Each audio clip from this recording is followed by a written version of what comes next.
Eh bien voilà, bonjour, bienvenue à tous, bienvenue pour ce culte en ligne de l'Action biblique de grâce, ce culte qui est partagé avec de nombreuses églises sœurs, des églises amies. Nous sommes heureux aujourd'hui de pouvoir être réunis à travers ce lien technologique qui nous permet de pallier le manque de capacité à être physiquement réunis les uns avec les autres. Ce temps sera bientôt révolu, sans avoir d'idées particulières, sans avoir de révélations particulières ou d'informations spécifiques. Nous allons, dans tous les cas, nous diriger vers des réunions où nous serons physiquement les uns avec les autres. Chaque jour qui passe est un jour de moins qui nous empêche d'être ensemble physiquement. Merci donc Seigneur pour ce culte. Je vous propose de vous joindre à moi dans une prière que nous allons adresser à Dieu pour démarrer cette réunion tous ensemble. Seigneur, sois loué. Merci pour ton esprit qui nous unit. Merci pour ton œuvre et ta parole, Seigneur, qui est partout, qui est partagée avec nous, que nous pouvons écouter. Merci pour ces chants que nous allons pouvoir chanter. Seigneur, nous venons te dire que nous t'aimons. Nous venons nous placer devant toi, Seigneur, les mains vides, en t'offrant notre désir de t'obéir, notre désir de t'adorer, Seigneur. Reçois cette louange. Continue ton œuvre en nous, Seigneur. Continue de nous transformer. Continue de nous aider à plus te ressembler, Seigneur. Aide-nous dans les moments où c'est difficile à tenir bon, Seigneur. Dans ces moments de solitude, Seigneur, aide-nous à savoir que tu es là et que tu es là à nos côtés. Voilà, alors sur les bons conseils de mon ami Alexandre, j'ai pu aller chez le coiffeur, j'ai déconfiné tous ses cheveux qui étaient fortement accrochés à ma tête. Je ne vous cache pas que ça a été quelque chose de difficile à faire. J'ai eu des phobies à vaincre parce que j'avais peur d'aller chez le coiffeur, j'avais peur de ressortir. Et voilà, c'est chose faite. Parfois, on peut avoir peur de choses qui semblent insignifiantes. Donc j'imagine ne pas être le seul à faire face à tout ce type de phobie du déconfinement. Je prie qu'on puisse être encouragés les uns par les autres et que le Seigneur nous aide dans ces moments où finalement le contact se refait progressivement, petit à petit. Je veux vous encourager une fois de plus à penser à tous ceux qui sont seuls, même si vous avez peut-être l'impression qu'ils sont entourés.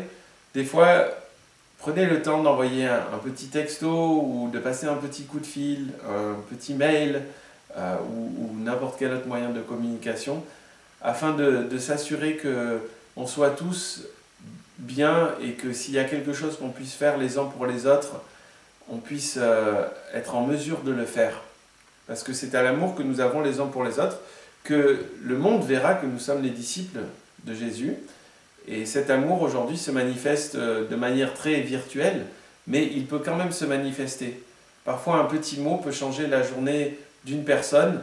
Alors n'oublions pas ceux qui sont peut-être seuls, et n'oublions pas ceux qui sont certainement pas seuls aussi, avec des enfants qui ne sont peut-être pas retournés à l'école, et qui sont peut-être aussi la tête sous l'eau et qui, eux, aimeraient bien être seuls. Continuons à nous laisser guider par Dieu pour nous encourager les uns les autres dans ce soutien, certes virtuel, mais important, que nous pouvons nous apporter les uns aux autres. Je continue de suivre les cours de l'Institut biblique de Genève et la semaine dernière, la leçon était sur Ézéchiel. Alors, c'est un grand livre qui est compliqué à comprendre. Je ne prétends pas, après une semaine de cours, avoir gagné une maîtrise de la connaissance de ce livre, mais certains passages à l'intérieur, ils sont précieux, pour ne pas dire tous. Je voulais partager avec vous, en verset d'introduction, un passage qui se trouve dans le chapitre 36, et juste lire les versets 25, 26 et 27. Où le Seigneur s'adresse à son peuple et lui fait une promesse. Il dit « Je vous aspergerai d'eau pure et vous serez purifiés. Je vous purifierai de toutes vos impuretés et de toutes vos idoles. Je vous donnerai un cœur nouveau, et je mettrai en vous un esprit nouveau. Je retirerai de votre corps le cœur de pierre, et je vous donnerai un cœur de chair. C'est mon esprit que je mettrai en vous. Ainsi, je vous ferai suivre mes prescriptions, garder et respecter mes règles. Dieu est bon, il a fait cette promesse et grâce à l'œuvre de Jésus, grâce à l'envoi de son Fils, grâce à ce qu'il s'est passé, qui est pour nous la plus belle chose qu'un Dieu aussi grand, aussi bon et aussi juste puisse faire pour nous, grâce à ce Dieu qui est venu vers nous aujourd'hui, nous en voyons l'accomplissement. Nos cœurs sont transformés, nos vies sont transformées, et nous pouvons le remercier pour ça. Grâce à lui, nous ne sommes jamais seuls, grâce à lui, nous ne sommes jamais abandonnés, et il n'est jamais pris au dépourvu. Les circonstances sont sous son contrôle. Je voudrais vous proposer de prendre avec moi un petit instant de prière pour penser à ces frères et sœurs que nous connaissons, qui sont loin, qui sont isolés, qui n'ont peut-être pas la chance de pouvoir suivre des cultes en ligne. Je voudrais vous encourager à vous incliner dans la prière avec moi et à laisser Dieu vous montrer spécifiquement ou pas pour qui prier. Voilà, prenons ce temps pour laisser Dieu nous conduire dans la prière.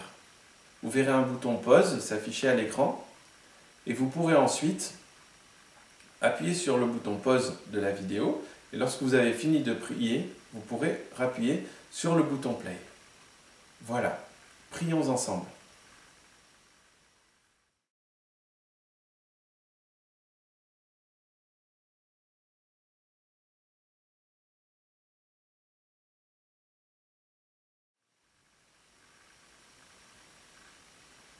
Seigneur, merci, parce que ton corps est grand et il est présent partout sur la terre. Merci Seigneur pour tes enfants.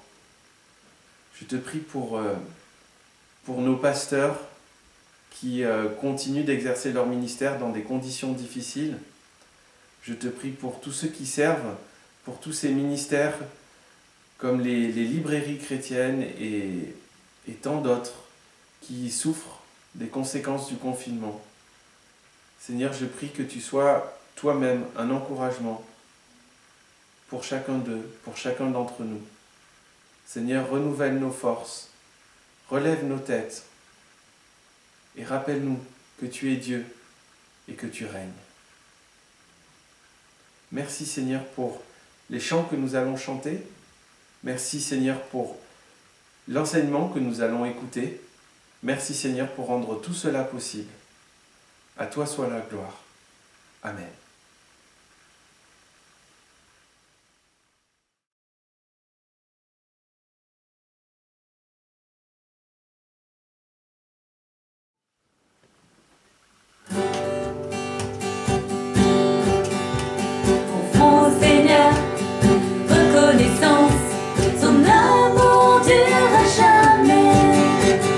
Car il est bon, il est au-dessus de tout. Son amour dure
Bonjour,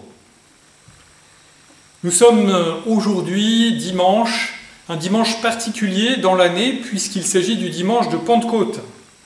Cette date exprime une commémoration religieuse étroitement liée avec la foi chrétienne.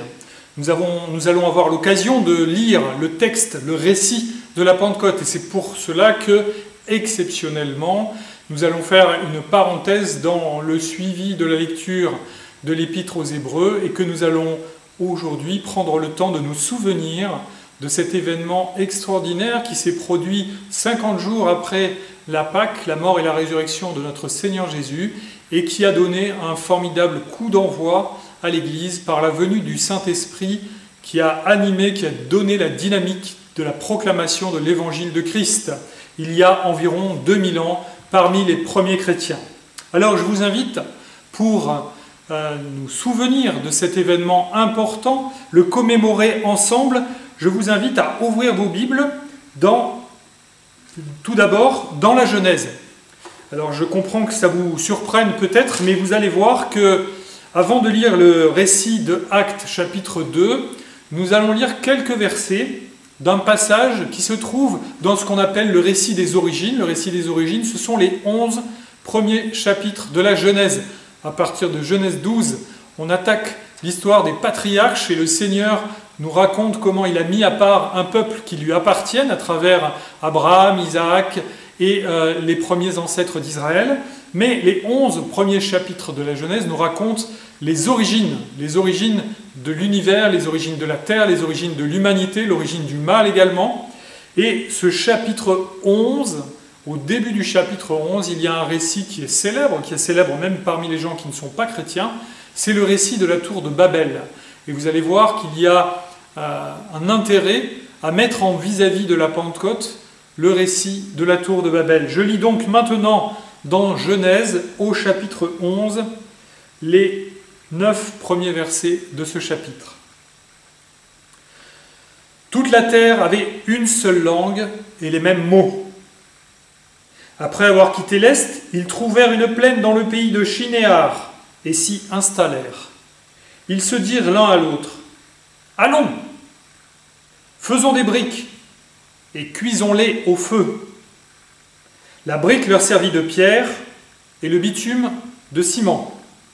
Ils dirent encore, « Allons, construisons-nous une ville et une tour dont le sommet touche le ciel, et faisons-nous un nom afin de ne pas être dispersés sur toute la surface de la terre. » L'Éternel descendit pour voir la ville et la tour que construisaient les hommes. Et il dit, « Les voici qui forment un seul peuple, et ont tous une même langue, et voilà qu'ils ont entrepris. Maintenant, rien ne les retiendra de faire tout ce qu'ils ont projeté. Allons, descendons, et là, brouillons leur langage, afin qu'ils ne se comprennent plus mutuellement. » L'Éternel les dispersa loin de là, sur toute la surface de la terre. Alors, ils arrêtèrent de construire la ville. C'est pourquoi on l'appela Babel, parce que c'est là que l'Éternel brouilla le langage de toute la terre, et c'est de là qu'il les dispersa sur toute la surface de la terre. Voici donc le récit de la tour de Babel, et sans transition, je vais lire maintenant le récit de la Pentecôte dans Actes au chapitre 2. Quand le jour de la Pentecôte arriva, ils étaient tous ensemble au même endroit. Tout à coup, il vient du ciel un bruit comme celui d'un vent violent qui remplit toute la maison où ils étaient assis. Des langues qui semblaient de feu leur apparurent, séparées les unes des autres, et se posèrent sur chacun d'eux. Ils furent tous remplis du Saint-Esprit et se mirent à parler en d'autres langues, comme l'Esprit leur donnait de s'exprimer. Or, il y avait en séjour à Jérusalem des Juifs, hommes pieux, venus de toutes les nations qui sont sous le ciel. À ce bruit, ils accoururent en foule et ils furent stupéfaits, parce que chacun les entendait parler dans sa propre langue. Ils étaient tous remplis d'étonnement et d'admiration, et ils se disaient les uns aux autres, « Ces gens qui parlent, ne sont-ils pas tous galiléens ? Comment se fait-il donc que nous les entendions chacun dans notre propre langue maternelle ? Parthes, Mèdes, Élamites, habitants de la Mésopotamie, de la Judée, de la Cappadoce, du Pont, de l'Asie, de la Phrygie, de la Pamphylie, de l'Égypte, du territoire de la Libye, voisine de Cyrène, et résidents venus de Rome, juifs de naissance ou par conversion, crétois et arabes, nous les entendons parler dans notre langue des merveilles de Dieu. » Tous remplis d'étonnement et ne sachant que penser, ils se disaient les uns aux autres, « Qu'est-ce que cela veut dire ?» Mais d'autres se moquaient et disaient, « Ils sont pleins de vin doux. » Alors, Pierre, debout avec les 11 apôtres, s'exprima d'une voix forte en ces termes, « Hommes de Judée, et vous tous qui séjournez à Jérusalem, comprenez ce qui se passe et prêtez l'oreille à mes paroles. Ces gens ne sont pas ivres, comme vous le supposez, car il est 9 heures du matin. Mais maintenant se réalise ce qu'a dit le prophète Joël. Dans les derniers jours, dit Dieu, je déverserai de mon esprit sur tout être humain. Vos fils et vos filles prophétiseront, vos jeunes gens auront des visions, et vos vieillards auront des rêves. Oui, sur mes serviteurs et sur mes servantes, durant ces jours-là, je déverserai de mon esprit et ils prophétiseront. Je ferai des prodiges en haut dans le ciel et des signes miraculeux en bas sur la terre. Du sang, du feu et une vapeur de fumée, le soleil se changera en ténèbres et la lune en sang avant l'arrivée du jour du Seigneur, de ce jour grand et glorieux. Alors, toute personne qui fera appel au nom du Seigneur sera sauvée. Israélites, écoutez ces paroles. Dieu vous a désigné Jésus de Nazareth en accomplissant par lui, au milieu de vous, des miracles, des prodiges et des signes, comme vous le savez vous-même. Cet homme vous a été livré, suivant le projet défini et la prescience de Dieu. Vous l'avez arrêté, vous l'avez fait mourir sur une croix par l'intermédiaire d'hommes impies. Mais Dieu a brisé les liens de la mort. Il l'a ressuscité parce qu'il n'était pas possible qu'elle le retienne. En effet, David dit à propos de lui, « Je voyais constamment le Seigneur devant moi, parce qu'il est à ma droite, afin que je ne sois pas ébranlé. C'est pourquoi mon cœur est dans la joie et ma langue dans l'allégresse. Même mon corps reposera avec espérance, car tu n'abandonneras pas mon âme au séjour des morts. Tu ne permettras pas que ton sein connaisse la décomposition. Tu m'as fait connaître les sentiers de la vie. Tu me rempliras de joie par ta présence. » Mes frères, qu'il me soit permis de vous parler en toute franchise au sujet du patriarche David. Il est mort. Il a été enseveli et son tombeau existe encore aujourd'hui parmi nous. Or, il était prophète et il savait que Dieu lui avait juré par serment de faire surgir le Messie, un de ses descendants, pour le faire asseoir sur son trône. C'est donc la résurrection du Christ qu'il a prévue et annoncée en disant qu'il ne serait pas abandonné au séjour des morts et que son corps ne connaîtrait pas la décomposition. C'est ce Jésus que Dieu a ressuscité, nous en sommes tous témoins. Élevé à la droite de Dieu, il a reçu du Père le Saint-Esprit qui avait été promis et il l'a déversé comme vous le voyez et l'entendez maintenant. David, en effet, n'est pas monté au ciel, mais il dit lui-même, « Le Seigneur a dit à mon Seigneur, assieds-toi à ma droite, jusqu'à ce que j'ai fait de tes ennemis ton marchepied. » Que toute la communauté d'Israël sache donc avec certitude que Dieu a fait Seigneur et Messie, ce Jésus que vous avez crucifié. Après avoir entendu ce discours, ils eurent le cœur vivement touché et dirent à Pierre et aux autres apôtres, « Frères, que ferons-nous » Pierre leur dit, « Changez d'attitude et que chacun de vous soit baptisé au nom de Jésus-Christ pour le pardon de vos péchés, et vous recevrez le don du Saint-Esprit. » En effet, la promesse est pour vous, pour vos enfants, et pour tous ceux qui sont au loin, en aussi grand nombre que le Seigneur notre Dieu les appellera. Et par beaucoup d'autres paroles, il rendait témoignage et les encourageait en disant « Sauvez-vous de cette génération pervertie !»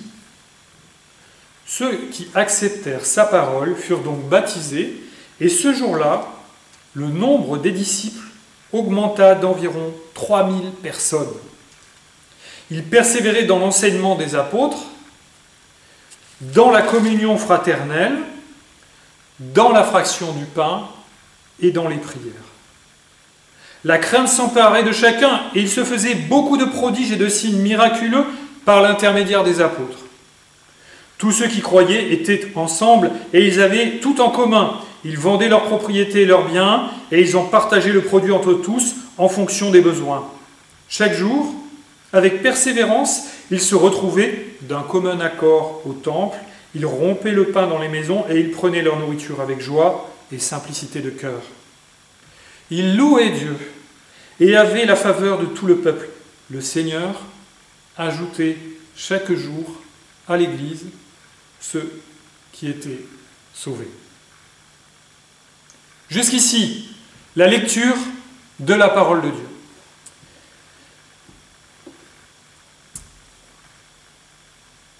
Nous allons, si vous le voulez bien, prendre le temps d'examiner l'événement de Pentecôte dont nous venons de lire le récit. Nous croyons que c'est un événement historique au même titre que la mort de Christ sur la croix, au même titre que son incarnation, que sa résurrection, que tous les événements qui nous sont rapportés dans les évangiles et dans le Nouveau Testament, et même que les événements de l'Ancien Testament, cet événement historique, cette première Pentecôte chrétienne, puisque Pentecôte était par ailleurs une fête juive, mais qui a été revitalisée par un symbole chrétien, tout comme la Pâque, eh bien cette première Pentecôte, nous allons la comparer dans un premier temps avec le récit de la tour de Babel, parce que peut-être que vous avez remarqué des similitudes, en tout cas des thèmes qui sont présents dans les deux récits. Et puis dans un deuxième temps, nous allons voir quelle est la dynamique de Pentecôte, en tout cas quelques-uns des points de la dynamique de Pentecôte qui sont décrits dans le livre des Actes que nous avons lu ensemble. Premièrement donc, Pentecôte, comparée à la tour de Babel. Dans le récit de Genèse 11 que nous avons lu, les quelques versets, il est question du pays de Shinéar, il est question d'un endroit qui s'appelle Babel. Et dans la Bible, eh bien, cet endroit, ça correspond au sud de la Mésopotamie, cette zone très riche, très fertile de l'Antiquité, qui est probablement la partie du monde qui a accueilli les civilisations construites, fortifiées politiquement les plus anciennes. Les empires babyloniens remontent vraiment très très loin. Il y a eu ce qu'on a appelé aussi les Sumériens. Et donc, il y a là, dans cette zone-là, d'après les archéologues, même ceux qui ne prêtent pas foi au récit biblique, un témoignage archéologique fort pour marquer une occupation humaine très ancienne par des vestiges de construction. Babel, donc, ça correspond à Babylone. Et le nom de Babel, dans le texte que nous avons lu, eh bien, il est expliqué par un jeu de mots qui est rapproché d'un verbe qui veut dire du verbe balal, hébreu, balal, qui signifie brouiller, mêler, mélanger, confondre. Parce que vous avez vu que le narrateur utilise ce jeu de mots pour dire que comme Dieu a brouillé les langues à cet endroit-là, eh bien, cet endroit a été appelé Babel et ça ressemble à Balal. Babel, Babal. D'accord ? Il y a une euphonie entre ces deux termes. Est-ce qu'il y a un lien vraiment étymologique entre les deux ou est-ce que c'est simplement un jeu de mots ? Il faut dire que dans l'Ancien Testament, dans le texte hébraïque, il y a très très souvent des répétitions de mots qui se ressemblent pour souligner le sens. Donc le jeu de mots est une figure de style dans la littérature hébraïque et aussi, d'ailleurs aussi, un peu dans les textes grecs et qui sert parfois à soutenir le sens de la démonstration. Dieu, dans ce récit, parle de lui au pluriel. Au verset 7, il dit « Allons, descendons et brouillons leur langage ». Les chrétiens, les commentateurs de toutes les époques se sont posé une question sur ce pluriel. C'est Dieu qui parle et qui parle au pluriel. Certains ont pensé, parmi les commentateurs juifs, qu'il s'adressait aux anges, mais il n'y a pas de preuve de la présence d'anges, en tout cas d'allusion à la présence des anges dans le texte de la Genèse, même s'ils sont probablement là. Il ne semble pas, en tout cas le texte ne met pas de détails qui laisseraient entendre que Dieu s'adresse aux anges. D'autres ont vu, des commentateurs chrétiens, une allusion à la doctrine de la Trinité. Et c'est une doctrine qui est juste, et il est possible que ce soit une allusion à ce thème qui est là. Cependant, la doctrine de la Trinité est une doctrine qui reste voilée dans l'Ancien Testament. La Trinité est une réalité de la nature de Dieu. Trois personnes qui coexistent éternellement, chacune étant pleinement Dieu, le Père, le Fils, le Saint-Esprit. Mais cette doctrine-là, elle commence à être vraiment révélée, expliquée, mise en lumière par Jésus dans les évangiles et ensuite par les épîtres écrite dans le Nouveau Testament. Et dans l'Ancien Testament, c'est une réalité qui existe, bien sûr, elle existe de toute éternité, puisqu'elle concerne Dieu, mais elle est voilée. Et donc, on ne peut pas trouver une démonstration ou une explication de la Trinité dans l'Ancien Testament. On va trouver parfois cette réalité-là qui affleure comme des indices. Alors, peut-être que c'est un indice là. Et il y existe aussi une troisième proposition qui me semble rendre hommage à la doctrine de la Trinité sans tout à fait coïncider avec elle, elle y fait allusion, et il est possible que ce soit de ça dont il est question là. Ce pluriel peut être compris comme Dieu qui s'adresse à un personnage énigmatique qui est constamment dans l'Ancien Testament associé aux actions de Dieu en direction de son peuple et qui s'appelle l'ange de l'Éternel. Et dans certaines Bibles, on met un A majuscule à ce ange de l'Éternel pour le distinguer des anges du commun qui, eux, ne sont pas associés à la sainteté de Dieu de cette manière-là. Cet ange de l'Éternel, c'est par exemple celui qui va rencontrer dans le buisson ardent Moïse, celui qui va lutter avec Jacob et lui déboîter la hanche, celui qui va rencontrer Josué avant la prise de Jéricho, etc. Cet ange-là particulier qui vient aussi parler avec Abraham avant la destruction de Sodome et Gomorrhe, et on s'adresse à lui, le texte parle de lui comme l'Éternel. Autrement dit, ce personnage énigmatique, c'est ce même personnage qui nous est désigné au début de l'évangile de Jean. Au commencement, la parole était avec Dieu, la parole était Dieu. Il s'agit de la deuxième personne de la Trinité, l'ange de l'Éternel. Dans l'Ancien Testament, c'est une manière de faire allusion au Fils de Dieu, la deuxième personne de la Trinité, avant son incarnation. Pourquoi ? Parce que le rôle de la deuxième personne de la Trinité, c'est d'être l'agent, le médiateur de Dieu dans la création. Et dès qu'il y a une action qui se produit, en tout cas souvent quand le texte mentionne une action de Dieu qui manifeste sa présence à proximité de ses créatures, eh bien c'est cet ange de l'Éternel-là particulier qui peut être adoré comme Dieu lui-même qui se manifeste. Et vous voyez que là ça colle avec la doctrine de la Trinité, mais qu'en même temps, dans le contexte de l'Ancien Testament, il y a un vrai sens qui fait écho à d'autres passages et qui mentionne finalement cet ange particulier qui n'est autre que Christ avant son incarnation. Et il est possible, même si le texte de la tour de Babel reste sobre sur la façon dont Dieu est descendu, qu'est-ce que ça veut dire que Dieu est descendu? Est-ce que c'est en esprit? Est-ce que c'est une façon de voir qu'il a vu de loin? Il est évident que Dieu n'avait pas besoin de descendre pour se rendre compte des travaux, comme il n'avait pas besoin d'aller visiter Sodome pour savoir qu'elle était révoltée contre lui par ses mœurs et par ses pratiques odieuses. Mais c'est une façon de dire que Dieu est allé manifester sa présence et en même temps qu'il vient au milieu de sa création, qu'il n'abandonne pas et qu'il veille à ce que sa volonté s'accomplisse.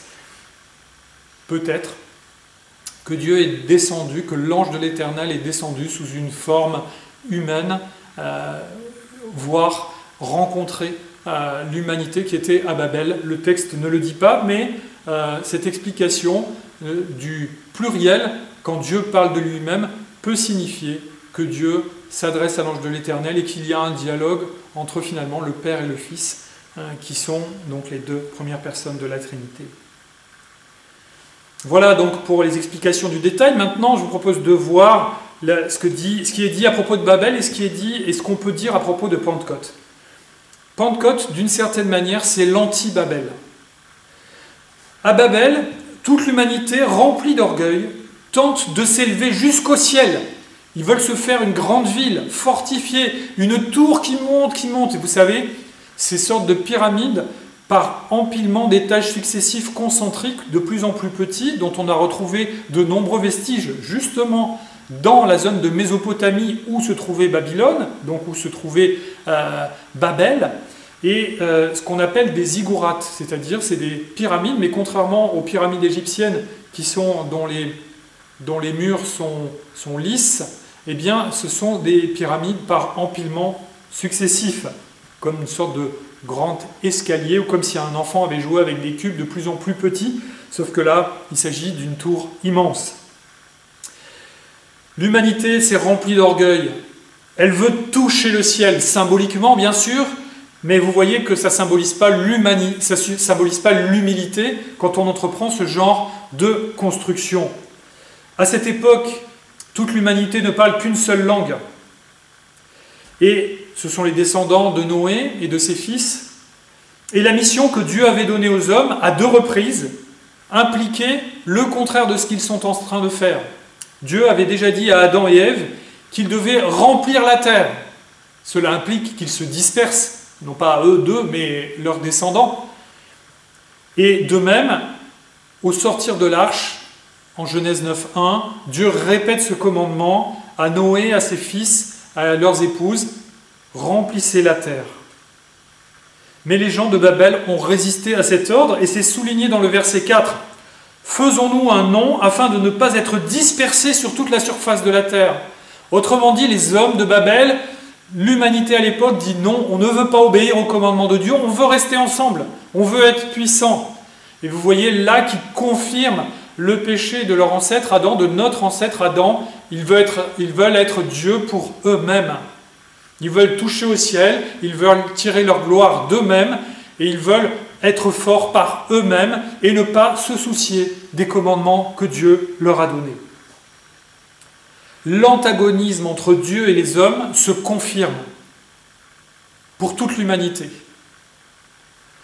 Dieu, pour les punir et en même temps pour les forcer à obéir au commandement de dispersion qu'il leur a donné, vous devez remplir la terre et puis en prendre soin de ma part, comme de bons gestionnaires. Alors ça c'est une autre question, hein. Le péché empêche l'humanité de respecter la création que Dieu nous a confiée. Mais néanmoins, il y avait cette mission de remplir la terre que Dieu avait donnée à l'humanité. Dieu, pour les obliger à obéir, brouille leur langue, brouille leur langage, et de ce fait, eh bien, l'humanité, le texte sous-entend que les hommes se sont regroupés par affinité de langage et que une multitude de peuples est sortie de ce petit noyau d'humanité et s'est dispersée sur la terre, et puis ça a donné, au fil des siècles, les différents peuples qui sont allés sur les différents continents de l'époque. Voilà donc le récit de Babel. Maintenant, si on le rapproche du récit de Pentecôte, à Jérusalem, nous dit le verset 5 de Acte 2, il y a des Juifs, hommes pieux venus de toutes les nations qui sont sous le ciel.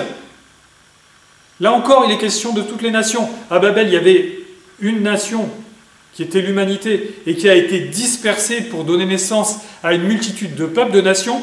Et là, à Pentecôte, c'est des hommes qui viennent de toutes ces nations à Jérusalem. À Babel, les hommes sont révoltés contre Dieu. À Jérusalem, ces hommes qui sont là ne sont pas encore chrétiens, mais le texte dit qu'ils sont pieux, c'est-à-dire qu'ils viennent pour adorer le Dieu de la Bible. Là où Dieu avait enseigné dans l'Ancien Testament qu'il fallait venir pour adorer son nom.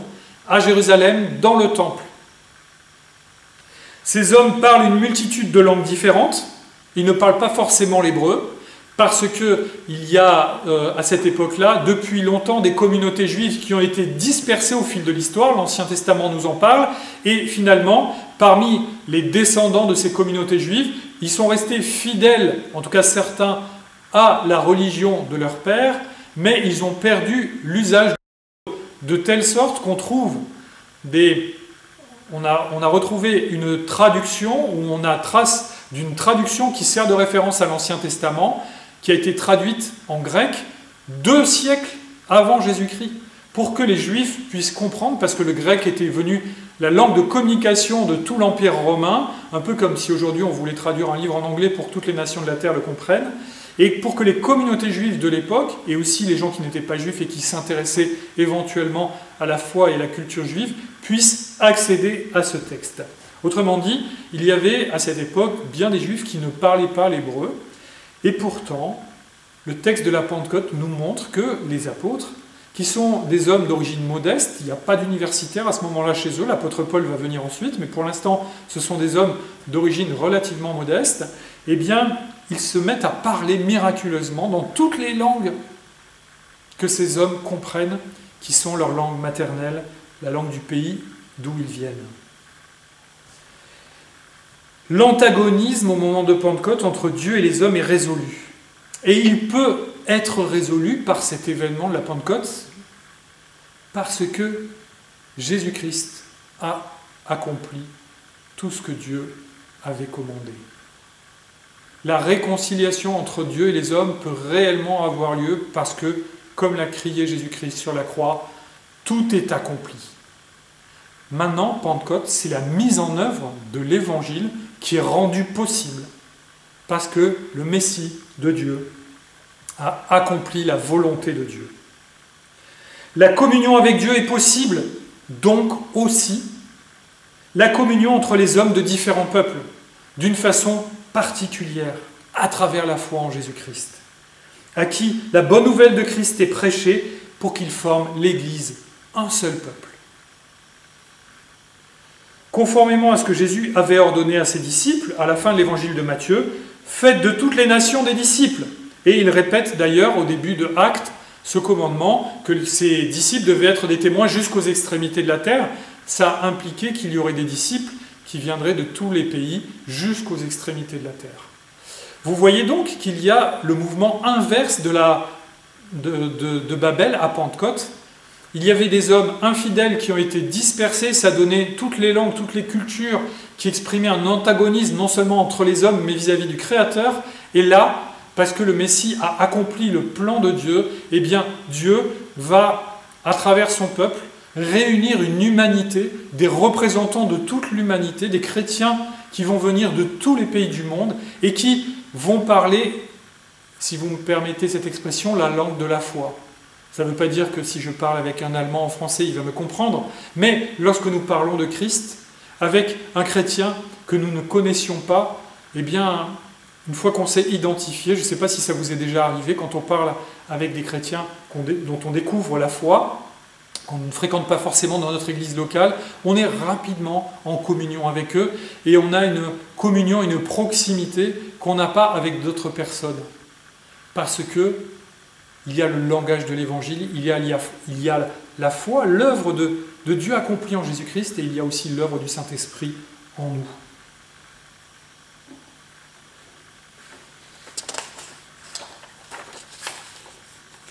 Voyons maintenant la dynamique de la Pentecôte d'après Acte 2, quelques éléments. La logique de Pentecôte conduit les apôtres à proclamer l'évangile de Jésus-Christ. Je vous lis rapidement quelques extraits pour vous montrer qu'au centre du discours de Pierre, le but, c'est de parler de Jésus-Christ et de la foi en Jésus-Christ, qui est la clé du salut voulu par Dieu et appliqué par le Saint-Esprit. Je vous lis à partir du verset 22 quelques extraits jusqu'au verset 38. « Dieu vous a désigné Jésus de Nazareth. » Il dit ça donc à tous les Juifs de Jérusalem qui les ont entendus parler dans leur langue natale. Un peu plus loin. « Vous l'avez fait mourir sur une croix. » Au verset 32. « C'est ce Jésus que Dieu a ressuscité. Nous en sommes témoins. » Au verset 33, « Élevé à la droite de Dieu, il a reçu du Père le Saint-Esprit qui avait été promis, et il l'a déversé comme vous le voyez et l'entendez maintenant. » Au verset 36, « Que toute la communauté d'Israël sache donc, avec certitude, que Dieu a fait Seigneur et Messie, ce Jésus que vous avez crucifié. » Verset 38, Pierre leur dit, parce que les gens qui sont touchés lui demandent « Mais qu'est-ce qu'on doit faire ?» demandent aux apôtres « Qu'est-ce qu'on doit faire ?» Alors, au verset 38, Pierre leur dit « Changer d'attitude. » Changer d'attitude, ça correspond à un verbe en français qui veut dire convertir. Se convertir, c'est changer d'attitude.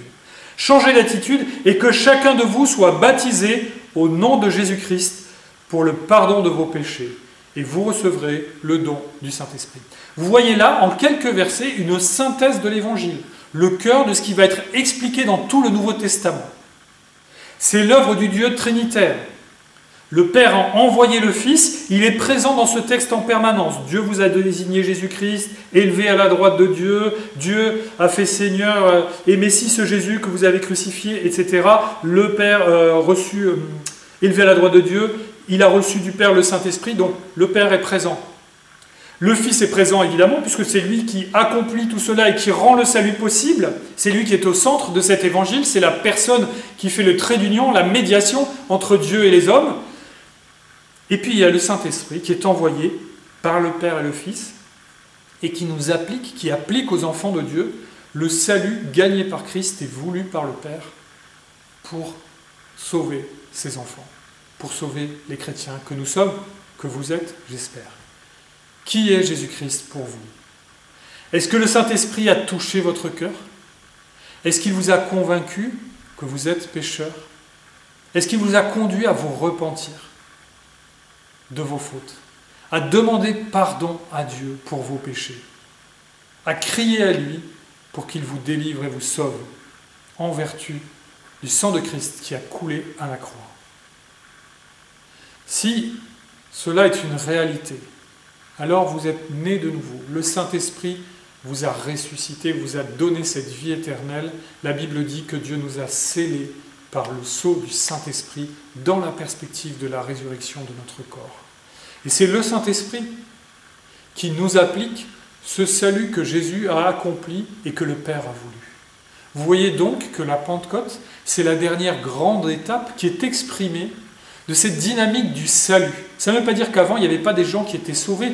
Nous sommes sauvés au même titre qu'Abraham, David, Moïse et tous les fidèles de l'Ancien Testament. Mais là, la manière dont nous sommes sauvés, dont le peuple de Dieu est sauvé, devient claire.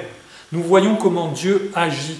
Et en plus, là, le Saint-Esprit va donner la dynamique aux premiers chrétiens pour que ce petit groupe, ce petit troupeau de quelques fidèles de Jérusalem finisse par essaimer tout l'Empire romain et ensuite toute la terre à travers les siècles, et pour qu'aujourd'hui il y ait 2 milliards de personnes qui se réclament du christianisme.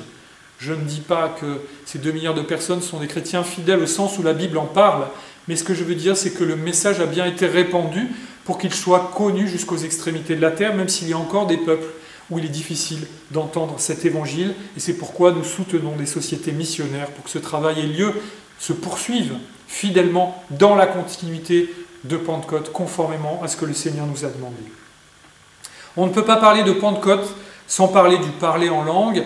Je ne vais pas faire un long développement là-dessus, mais cette référence à Pentecôte fait l'objet de plusieurs interprétations parmi les évangéliques. Il y a ceux qu'on appelle les pentecôtistes ou les charismatiques qui attachent une importance particulière au parler en langue miraculeux. Et de ce fait, eh bien, ils s'appellent eux-mêmes, et on a pris l'habitude de les surnommer pentecôtistes parce qu'ils font allusion à cet événement-là. Il y a aussi des courants évangéliques qui sont plus prudents. Nous appartenons à ces courants-là, qui pensent que le don des langues est une réalité qu'on voit dans le Nouveau Testament dans certaines conditions, associées au ministère des apôtres, pour proclamer l'Évangile, mais que ce n'est pas un don nécessaire pour la vie de l'Église à travers les siècles, ni aujourd'hui.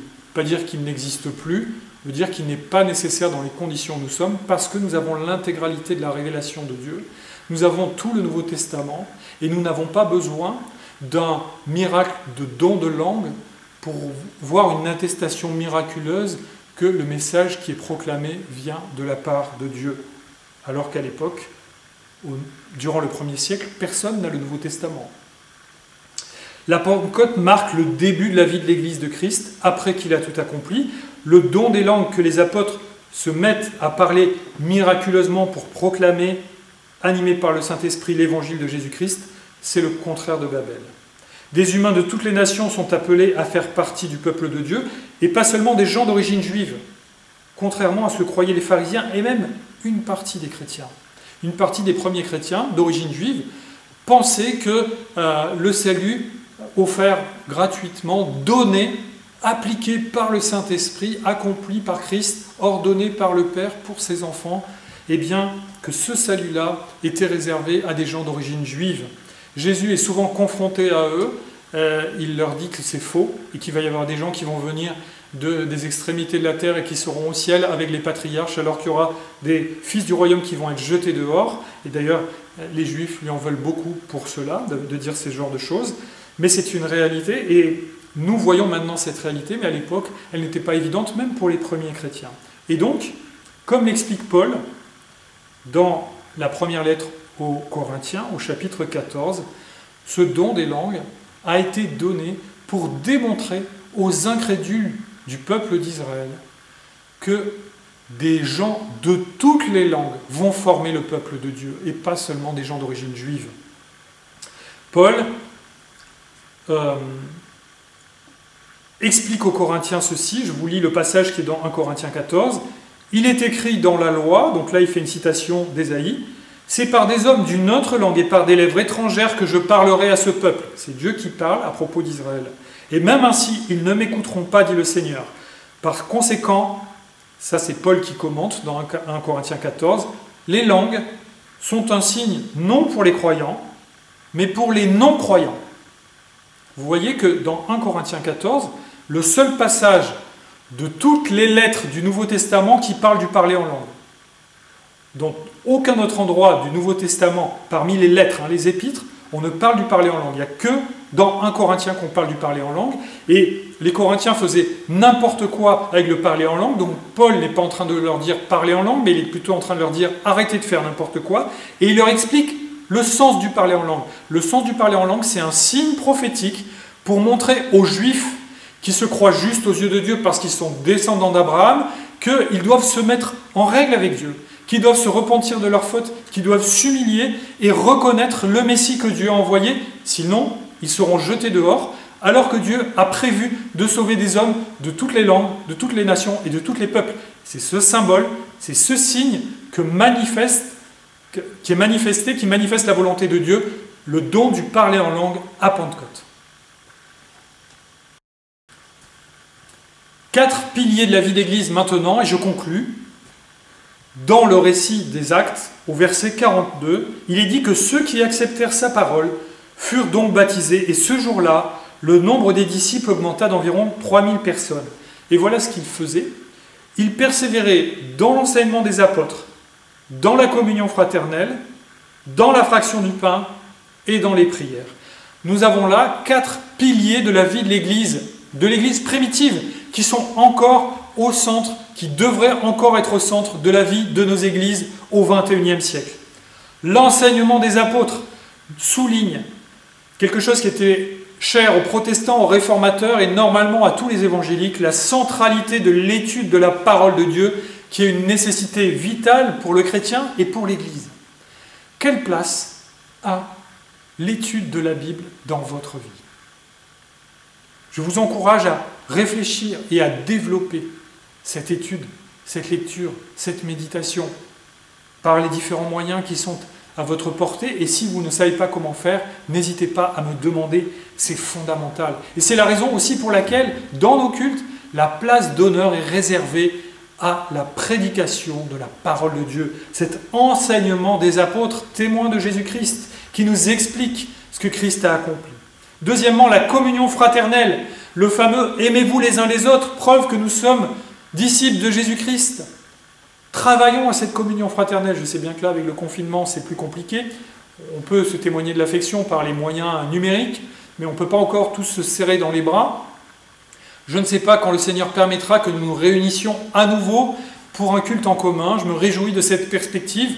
Pour l'instant, nous n'avons pas de date qui nous permette de dire quand ce sera, mais la communion fraternelle, l'amour pour nos frères et sœurs en Christ dans l'Église locale est le puissant témoignage que le Seigneur Jésus veut pour nous.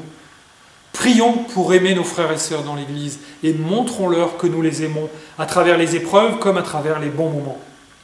La fraction du pain, là il y a allusion à une des 2 ordonnances de Jésus-Christ à son Église, c'est-à-dire la Sainte Seine. Il ne s'agit pas de dire simplement il mangeait, mais il est fait allusion au fait qu'il rompait le pain. Et vous voyez, Jésus a rompu le pain et l'a distribué aux disciples. Donc c'est de ça dont il est question. Et vous pourriez me dire, mais il ne parle pas du baptême. En fait, si, le texte en parle juste avant. Il en parle au verset 41. Donc comme les 3000 viennent d'être baptisés, on ne redit pas qu'ils ont été baptisés. Mais vous voyez que les 2 ordonnances sont là. Et l'Église a pour rôle d'administrer les ordonnances. Distribuer la Sainte Seine et puis baptiser les nouveaux convertis. Et la question se pose, est-ce que nous remplissons correctement cette mission? Je dois dire que le rythme de la Sainte Seine dans notre assemblée est sans arrêt en réflexion au niveau de l'anciennat. Certains trouvent que c'est trop peu, d'autres trouvent qu'il ne faut pas le faire trop fréquemment, de peur de nous lasser, de faire les choses de façon machinale. Et à ce moment-là, on manquerait de respect au Seigneur en prenant la scène à la légère. Eh bien, nous essayons pour l'instant d'avoir un rythme de 1 fois toutes les 3 semaines. Et je reconnais que ce n'est pas très fréquent, mais pour l'instant c'est le rythme qui nous semble bon. Peut-être qu'un jour on l'augmentera davantage. Et puis le baptême, la question se pose aussi, est-ce que vous êtes baptisé? Si vous êtes enfant de Dieu, si Jésus est votre Sauveur et votre Seigneur, un commandement important du Seigneur Jésus lui-même et un enseignement de la Bible, c'est qu'on doit se faire baptiser pour authentifier, pour témoigner, pour exprimer et pour obéir aussi à Jésus-Christ. Et puis enfin, le quatrième pilier, c'est la prière. Et ça fait allusion aux nombreux versets qui nous demandent de prier sans cesse, de prier, de faire monter à Dieu sans cesse des prières. Et c'est malheureusement un commandement que nous négligeons souvent. Et si on devait mettre bout à bout le temps que nous consacrons à la prière dans une journée ou dans une semaine, je ne sais pas s'il serait très long. Développons une vie de prière. Sachons prier, des prières courtes, des prières longues, des moments de prière, des moments de calme. La Bible nous y invite, que nous puissions à la fois, dans nos prières, confesser nos péchés à Dieu, lui dire combien nous l'aimons, l'adorer pour sa gloire, lui demander ce dont nous avons besoin, lui remettre nos préoccupations et les difficultés de nos vies et de celles de nos frères et sœurs et de nos proches. Il y a tellement de choses à dire à notre Dieu. Il voudrait que nous lui parlions souvent, régulièrement. Et nous parlons à toute la terre avec Facebook et rarement à Dieu, ou trop rarement à Dieu. Conclusion. Soyons dans la joie, car notre Dieu tient toute l'histoire qu'il a prévue pour le monde et son Église dans sa main. Il accomplit fidèlement chaque étape, et la Pentecôte marque une étape glorieuse, retentissante, qui nous montre que Dieu est à l'œuvre en nous. Après avoir tout accompli, malgré nous, il nous applique ce salut merveilleux par la présence du Saint-Esprit dans chacun de ses enfants. Si vous êtes enfant de Dieu, vous avez le Saint-Esprit. La question qui se pose, c'est est-ce que vous l'attristez, est-ce que vous lui résistez, ou est-ce que vous vous laissez conduire, transformer par lui sur la base de la parole de Dieu? Il a accompli tout ce qu'il a promis.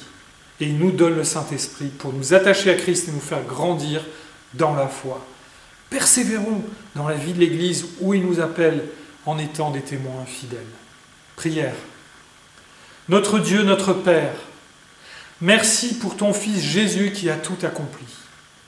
Merci pour ton Saint-Esprit qui nous applique ton salut merveilleux. Nous voulons nous souvenir avec reconnaissance de la première Pentecôte chrétienne dont parlent les Actes, qui a marqué le début de la mission de l'Église, proclamer l'Évangile de Jésus-Christ. Donne-nous de vivre et d'être fidèles ainsi à ta parole, dans l'attente de ton retour. Au nom de Jésus et pour la gloire de Dieu, nous te prions avec l'assistance de ton Saint-Esprit. Amen.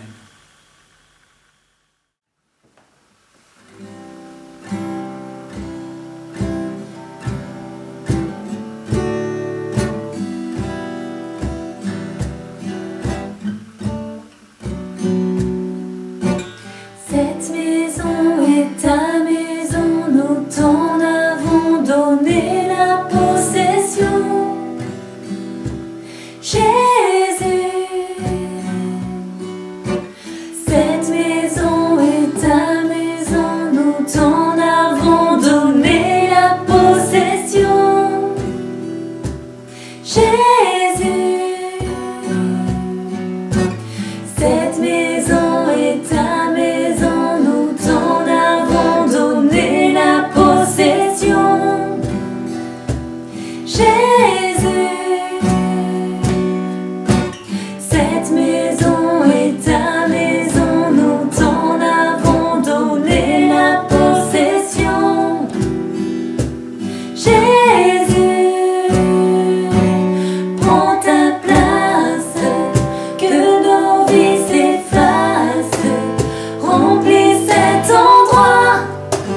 Quelques annonces pour conclure notre culte. Je vous invite à vous adresser aux trésoriers, aux responsables de votre église, vous qui n'appartenez pas à l'Action biblique de grâce, pour savoir comment procéder aux offrandes. Je n'ignore pas que dans les conditions particulières que nous vivons, eh bien, il y a pu avoir des difficultés professionnelles ou financières. Le Seigneur ne les ignore pas non plus, mais nos églises doivent continuer à vivre pour proclamer fidèlement cet évangile dont nous parlons. Ne négligeons pas, si nous en avons les moyens, d'honorer le Seigneur aussi de cette manière-là, en donnant une part des revenus qui finalement viennent de lui, comme la Bible nous y invite.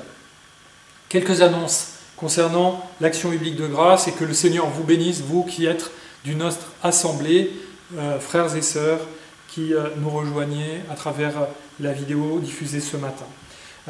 Donc, mardi à 20h15, il y aura réunion du groupe de prière. Le mode de réunion sera à définir. Est-ce qu'on reste sur Zoom, comme on l'a fait la semaine dernière, ou est-ce qu'on se réunit à la salle ? Je vais voir avec les intéressés. Si vous voulez avoir des informations ou nous donner des sujets de prière, adressez-vous à moi et je vous renseignerai. Mercredi à 20h, il y a le groupe de Draguignan, Partage et Prière, qui est organisé par Philippe Arnaud. Alors habituellement, ce groupe se réunissait chez les Arnaud. Là, Philippe m'a dit que l'option était encore à définir là aussi, d'autant plus que un heureux événement est survenu dans la famille Polo. Si vous avez lu vos mails, vous avez dû voir que le petit Clément Polo est né dans la nuit du mercredi au jeudi. Il se porte bien, il est en bonne forme, il est tellement grand qu'il a du mal à tenir dans la photo que nous a envoyée ses parents, et il a l'air d'aller bien, alors que le Seigneur bénisse Nina, qu'il la fortifie, qu'il la renouvelle dans sa santé, qu'il bénisse Clément, qu'il le fasse grandir, ce petit enfant qu'il a donné, qu'il a confié à Stéphane et Nina, et qu'il bénisse aussi Stéphane dans son rôle de papa et de mari, qu'ils prennent soin de cette famille. Nous nous réjouissons d'accueillir bientôt, à la fois de retrouver notre frère et notre sœur, et d'accueillir bientôt dans l'église Clément comme un fidèle, en attendant qu'il devienne membre de notre assemblée. Nous ne voulons pas oublier de prier pour nos enfants que le Seigneur nous confie. Donc mercredi à 20h, le groupe de Draguignan se réunit comme tous les premiers mercredis du mois, mais vous qui faites partie de ce groupe, adressez-vous à Philippe pour savoir de quelle manière la réunion va se dérouler. Jeudi à 15h, de mon côté, je dois assister à l'Assemblée Générale du Réseau FEF par voie numérique. Ça va durer toute l'après-midi. On est en train de faire ces assemblées générales dans les différentes associations qui n'ont pu avoir lieu pendant le confinement en présentiel et qui maintenant sont organisées avec les moyens dont nous disposons. Merci de prier pour les décisions à prendre. Il y a un changement de présidence en perspective, des réorientations de priorités, beaucoup de choses. Que le Seigneur nous conduise. Le Réseau FEF est un courant, une fédération à laquelle notre union d'église adhère et qui nous identifie dans le paysage évangélique parmi, on va dire, les églises conservatrices non charismatiques. Donc ce courant-là collabore bien entendu dans le cadre du CNEF avec les églises de Pentecôte, avec les églises charismatiques et d'autres mouvements d'églises évangéliques, mais à l'intérieur du CNEF, eh bien, nous animons ce courant spécifique en dialogue avec les autres courants, et prions que le Seigneur nous conduise aussi dans les décisions à prendre et la façon de gérer tout cela. Et puis dimanche prochain à 10h15, le culte, encore probablement en ligne, à moins que le déconfinement ne s'améliore, les conditions du déconfinement ne s'améliorent, mais j'ai eu l'occasion de vous en parler par mail encore cette semaine. Vous savez que pour l'instant, les conditions qui sont imposées au lieu de culte sont tellement contraignantes que notre vie d'église ne pourrait pas correctement se dérouler avec un culte. Il faudrait que je demande à une grosse partie de l'église de ne pas venir, parce qu'on ne serait pas en capacité d'accueillir les bébés dans la garderie, ni les enfants au toujours joyeux, ni les jeunes dans la salle des ados. Et puis la quantité de personnes dans la salle risquerait de nuire à la personne de nos aînés qui sont plus sensibles à cette maladie.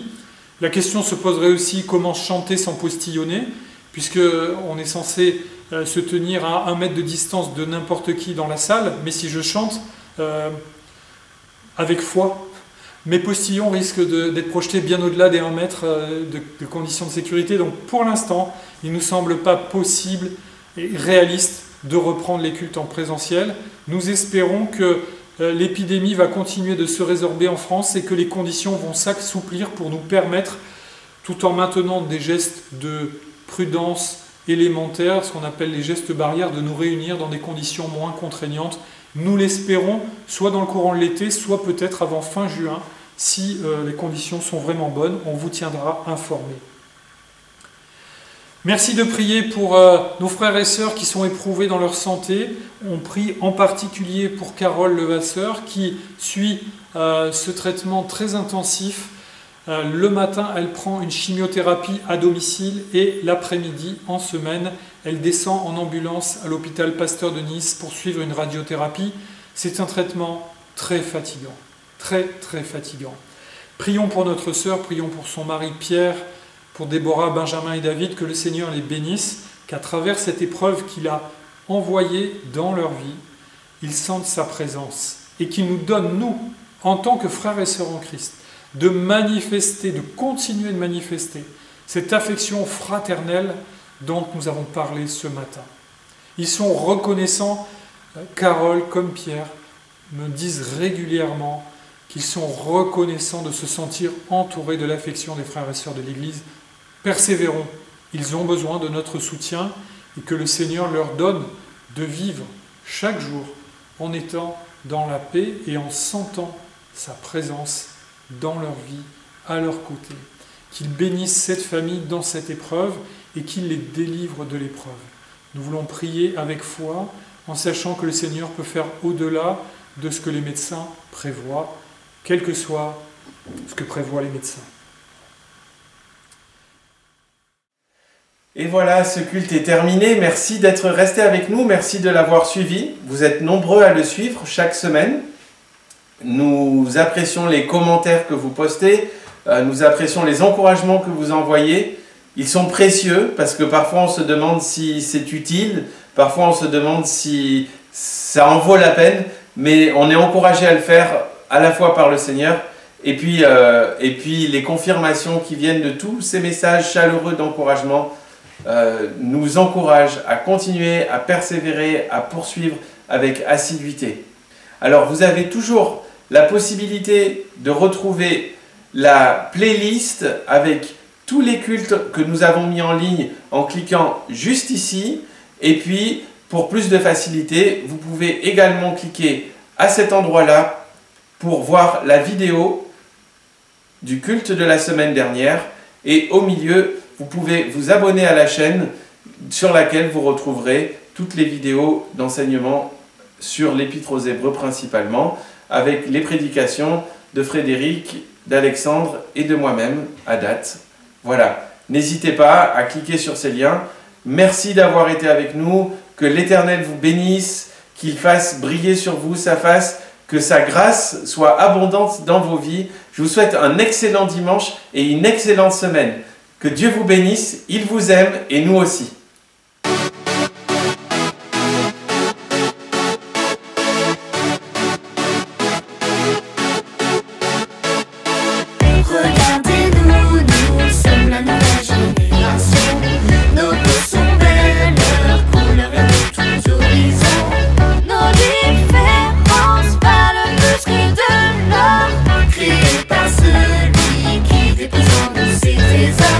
Pas besoin de se donner une image. Si tu es là, tu embellis le paysage. On a choisi d'avancer dans le respect. Viens juste comme tu es. C'est le temps de bouger, bouger, bouger. Les barrières vont tomber, tomber, tomber. Venez pour danser, danser, danser. On en va et on va, c'est va, c'est va, c'est le temps de bouger, bouger, bouger. Les barrières vont tomber, tomber, tomber. Venez pour danser, danser, danser. On en va et on va, c'est va, c'est va, tout le monde, lève-toi.